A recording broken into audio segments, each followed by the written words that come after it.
इधर इराक की राजधानी बगदाद में पीएम के आवास पर किसने किया हमला, हमले में कितने लोग मारे गए। चीन के जैविक हथियार बनाने को लेकर अमेरिका के खुलासे को लेकर पूरी दुनिया में हड़कंप मच गया है।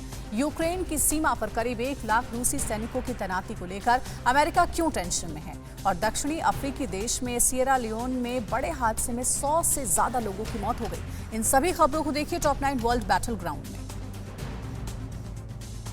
इराक की राजधानी बगदाद में प्रधानमंत्री मुस्तफा अल कदीमी के आवास पर ड्रोन से हमला किया गया है। इस हमले में पीएम कदीमी घायल हो गए और उन्हें अस्पताल ले जाया गया है। अस्पताल में भर्ती पीएम कदीमी ने ट्वीट कर कहा है कि वो ठीक हैं और वो ऐसे हमलों से डरने वाले नहीं हैं। इस बीच कदीमी के सरकारी आवास के पास भारी गोलीबारी की भी खबर है।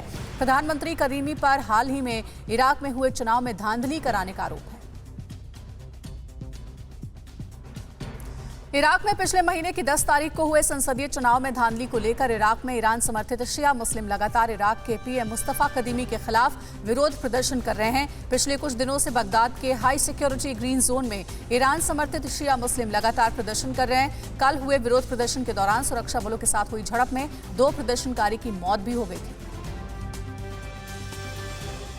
पश्चिमी अफ्रीकी देश सिएरा लियोन में शनिवार को एक बड़ा हादसा हो गया। राजधानी फ्री टाउन में 50 फीट लंबे तेल टैंकर और ट्रक की टक्कर के बाद जोरदार धमाका हुआ।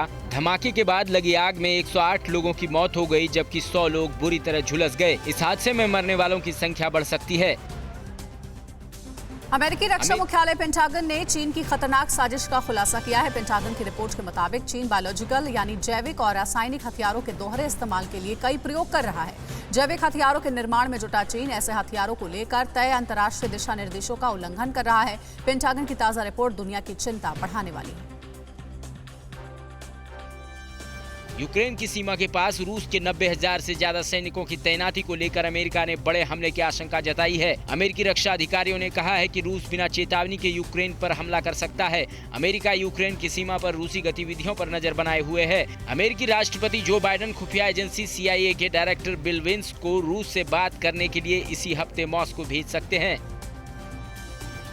यूनिसेफ ने अपनी ताजा रिपोर्ट में कहा है कि अफगानिस्तान में हुई हिंसा के दौरान इस साल के पहले 6 महीने में कम से कम 460 बच्चे मारे गए। यूनिसेफ ने अपनी रिपोर्ट में हाल ही में 4 लड़कियों समेत एक ही परिवार के 9 लोगों की हत्या का भी हवाला दिया है। यूनिसेफ ने तालिबान राज में बच्चों की मौत और कुपोषण के बढ़ते मामले को लेकर गंभीर चिंता जाहिर की है।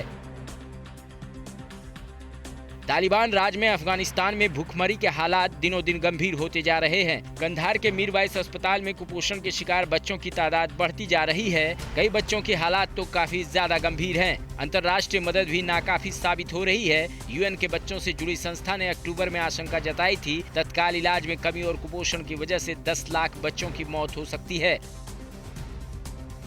जर्मनी में कल एक हाई स्पीड ट्रेन में यात्रियों पर एक संदिग्ध ने चाकू से हमला कर दिया। पुलिस के मुताबिक हमले में 3 यात्री बुरी तरह घायल हो गए, लेकिन घायलों की संख्या और ज्यादा बताई जा रही है। हमलावर को पुलिस ने गिरफ्तार कर लिया है। गिरफ्तार किया गया 27 साल का हमलावर सीरिया का रहने वाला है। पुलिस किसी बड़ी साजिश के एंगल से भी जांच में जुटी है।